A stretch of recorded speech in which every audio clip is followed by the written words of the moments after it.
Vonage's Python SDK allows you to easily send and receive WhatsApp messages with just a few lines of code. In this video, we'll show you how you can test this out yourself in Vonage's sandbox environment so that you can get your own Python application ready to send WhatsApp messages in no time. By the end of this video, you'll be able to send a text to your WhatsApp phone number and have that number automatically reply back to you. All of the source code and commands mentioned in this tutorial will be linked in the description below, so don't worry about copying everything down. To complete this tutorial, you will need a Vonage API account. If you don't have one already, you can sign up today and get your account up and running in minutes. Once you're in your account, you'll then need to create a new application. Go to Build, then Applications. Click Create New Application and give your application a name. Next, click Generate Public and Private Key. The private key will automatically download onto your machine. Under Capabilities, make sure to toggle on Messages. In a non-sandbox environment, you need to add webhook URLs here so that Vonage can notify you when you receive a message. However, in the example we're going to run through today, we are going to use the sandbox. We'll talk about how to add webhooks for the sandbox a little later on, but for now, we can populate these fields with dummy URLs like example.com. Next, click Generate New Application. This will generate the application ID. Copy your application ID and keep track of where your private key is located on your machine. We'll be using those soon. You'll also need to set up the WhatsApp sandbox. In the dashboard, go to the Messaging tab and then select Messages Sandbox. In the WhatsApp box, click Add to Sandbox. You'll then be prompted to scan the QR code, which will automatically open WhatsApp on your phone with a pre-filled message containing your passphrase. Once you click Send, you'll get a confirmation message that your number was set up successfully. When we test out sending messages to our WhatsApp, we'll refer to that number you sent the message to as the sandbox number. With all of that out of the way, we're finally ready to code. First, let's create a new folder by running the make directory command in the command line. I'm going to call this one quickstart-whatsapp-python. Next, cd into the folder. Make sure you have Python 3 installed on your machine, and then run the following command to create and activate a virtual environment. Now we'll want to install Vonage's Python SDK, as well as Flask for a lightweight Python web framework that we'll use for HTTP requests, and lastly, python.env to load our environment variables. Now let's open the folder in an IDE and create some files. The first file we want to create is the .env file so that we can keep our private credentials hidden. Here's where we'll want to add our application ID, private key path, sandbox number, and the port we want to run our code on. Let's set it to 3000. Now let's create a file called app.py. This is where our logic will live.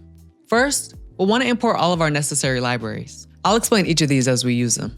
Then, we'll want to invoke the loadenv function from the python.env library to pull in our environment variables. From here, we can create variables for each of them. We'll also want to initialize our Flask app that we'll use to turn our functions into HTTP routes. Next, we'll want to set up our Vonage client. We'll need to create an auth object to authenticate our application ID and private key. Also, since we are specifically using the sandbox environment, we need to specify the API host to be the sandbox URL and the HTTP client options object. With our auth and options object, we can now initialize the Vonage client. Now we can create a helper function called sendWhatsAppReply, which takes the phone number that we want our sandbox number to send the message to, which in this case is our own WhatsApp number, as well as the message text.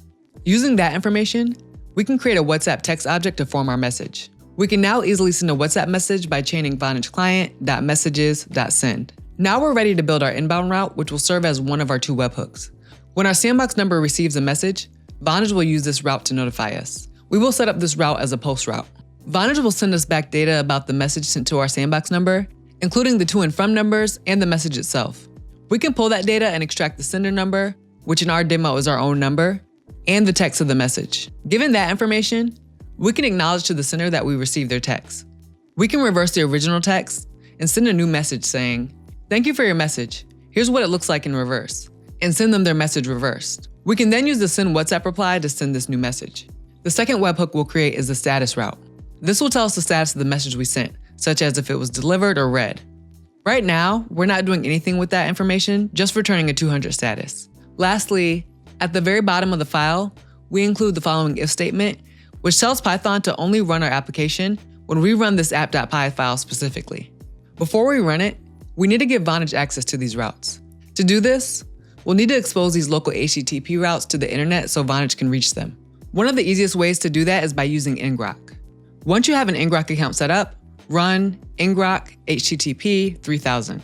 This will make our routes accessible on port 3000. When we run the ngrok command, it will give us a new forwarding URL. We can use this to form the webhook URLs we need to provide to Vonage. In the messages sandbox, add this base URL followed by /inbound and /status.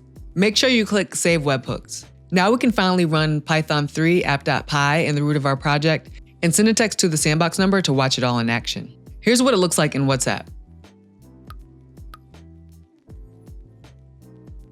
For more quick tutorials on Vonage's Python SDK, as well as any of our other APIs and supported programming languages, subscribe to this YouTube channel, join our Slack community, and check out our blog at developer.vonage.com.